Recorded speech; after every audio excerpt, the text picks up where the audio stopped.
2 poin dari 2 game melawan tim langganan Piala Dunia dirasa memang cukup positif walaupun masih ada pihak-pihak tertentu yang selalu ingin mencari kesalahan Shin Tae-yong ataupun PSSI. Namun di luar dari segala komentar dari orang-orang yang gak penting itu, 2 laga away jelas sudah menunggu Indonesia di bulan Oktober. Tentu saja dengan waktu yang terbilang singkat, PSSI bersama Shin Tae-yong harus bisa menyiapkan tim dengan sangat baik agar target 6 poin dari 2 game melawan Bahrain serta China bisa terrealisasi.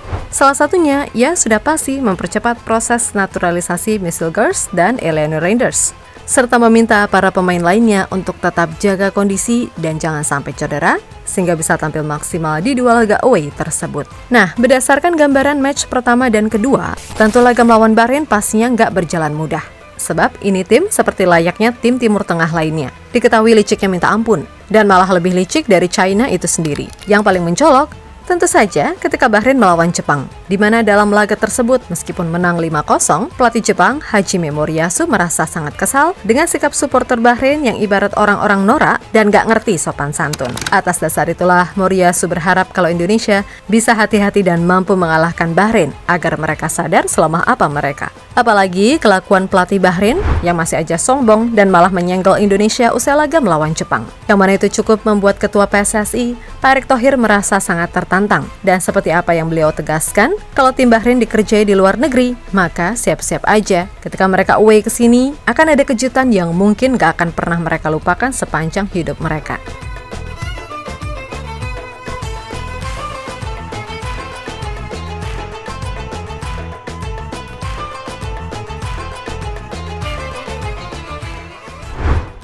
Selama ini, kita semua tahu kalau China adalah tim yang secara terang-terangan ingin mengerjai Indonesia ketika away ke sana. Yang paling mencolok tentu saja pemilihan stadion yang letaknya buset jauh amat dari pusat kota Beijing. Dan secara suhu, kota Qingdao emang dikenal dingin sehingga itu dianggap bisa mempersulit para pemain timnas Indonesia. Akan tetapi nyatanya ada nih tim selain China yang kelihatannya diem, respect, tapi nyatanya malah lebih busuk. Yang mana tim tersebut adalah Bahrain. Yap, usai berhasil menang mengejutkan melawan Australia, publik Bahrain benar-benar merasa di atas angin kala menjamu Jepang. Di mana para supporter yakin timnas kesayangan kembali bisa menciptakan kejutan dan mereka siap melakukan apapun untuk menang. Namun sayangnya, kelakuan supporter mereka inilah yang membuat pertandingan ini tercoreng.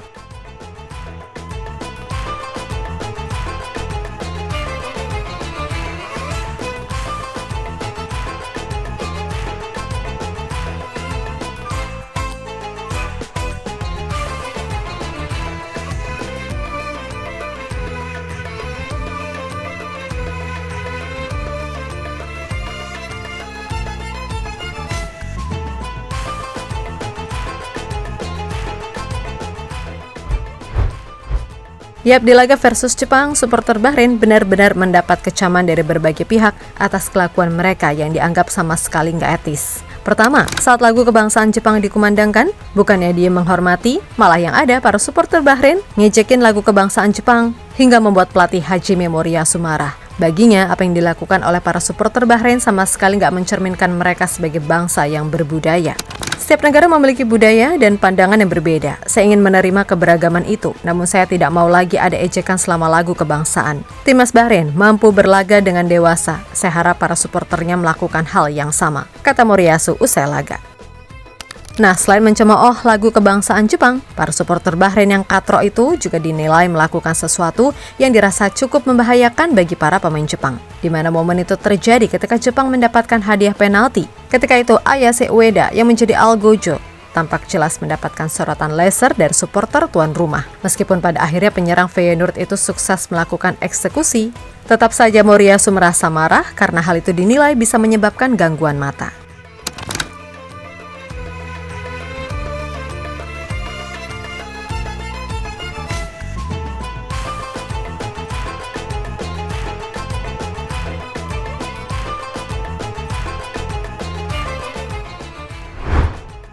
Yap, meskipun mendapatkan gangguan dari supporter tuan rumah, Jepang pada akhirnya tetap mampu menunjukkan kalau level mereka tetaplah tinggi, sehingga beragam gangguan yang ada tidak mempengaruhi performa mereka di atas lapangan. Terbukti 5 gol berhasil mereka serangkan, dan itu sukses membuat Jepang untuk saat ini menduduki puncak klasemen grup C dengan poin 6, serta mampu mencetak total 12 gol dari 2 pertandingan tanpa sekalipun kebobolan.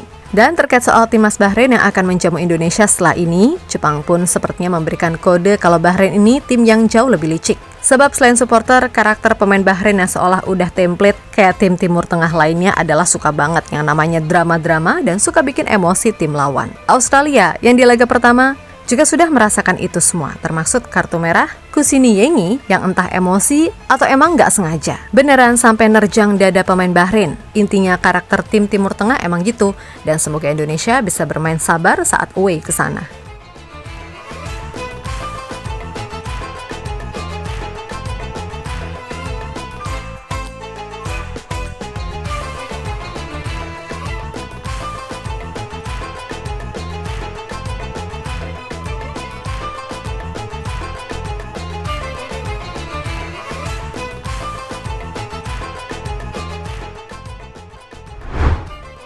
Sementara itu, pelatih Bahrain, Dragan Talajic, gak ada angin gak ada hujan, tiba-tiba nyenggol timnas Indonesia yang sukses imbangi Australia seusai mereka dibantai Jepang. Di mana pelatih 59 tahun tersebut menyebut kalau apapun yang terjadi, level Indonesia masih di bawah Bahrain. Dan laga melawan Australia dijadikan patokan pelatih kelahiran Sarajevo yang satu ini. Lihat, timnas Indonesia pada laga kedua mereka cuma bisa mendapatkan hasil 0-0, sedangkan kami mendapat 3 poin dari 2 pertandingan melawan Australia dan Jepang, tegas mantan pelatih Muangthong United tersebut. Di sisi lain, dengan niat licik dari para pesaing Indonesia, terutama si Bahrain ini, yang gak cuma siap meneror dari sisi fans ataupun drama-drama, melainkan juga siap menaruh laga di siang hari yang panasnya gila-gilaan. Tentu saja, kita jadi teringat statement Pak Erick Thohir beberapa waktu yang lalu, di mana beliau berjanji akan melakukan balasan jika Indonesia diperlakukan kurang baik saat bermain away. Dan sudah menjadi hal umum, kalau pembalasan biasanya akan lebih kejam. Ya emang sih, tiap tim tuan rumah pastinya punya siasat masing-masing untuk bisa menang.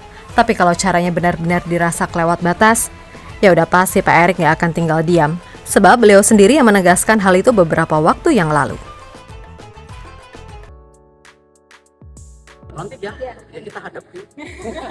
kita hadapi pemain jangan cedera ya, dan saya rasa pertandingan berat lawan Saudi itu kita ke sana, lalu kita tuan rumah dengan Australia di sini. Ya kalau kita bisa mencuri poin di 2 game ini luar biasa, dan habis itu kita berat lagi, harus terbang ke Bahrain itu hampir 17 jam, lalu ke China, tiba-tiba kita ditaruh di kota yang 6,5 jam dari Beijing ya, itu Qingdong yang di bulan Oktober katanya dingin ya. Jadi semua negara ingin mempersulit tim tamunya. Jadi ya kita juga jadi tuan rumah harus baik-baik, tapi jangan baik-baik saja.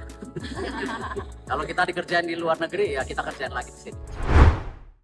Yap, terlepas dari apapun, pokoknya menghadapi 2 laga di bulan Oktober nanti, semua elemen timnas tetap pede aja dan tampil kayak biasanya. Toh di 2 laga tersebut, 99% Indonesia udah bisa diperkuat oleh Missile Girls dan Eleanor Randers.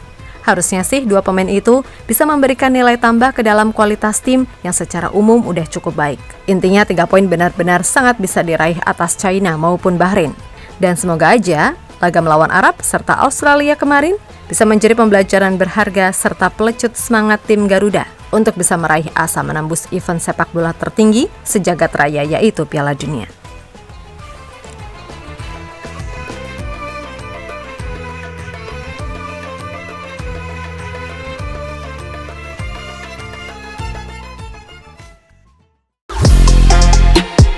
Halo, izin iklan sebentar ya guys. Jadikan ruangmu bernuansa timnas. Temukan beragam poster dinding, sepak bola dan timnas dengan desain menawan, kualitas premium dan harga yang tidak akan menguras kantong. Segera klik link Shopee di deskripsi video ini dan dukung timnas dengan sepenuh hati. Mulai dari dinding rumahmu.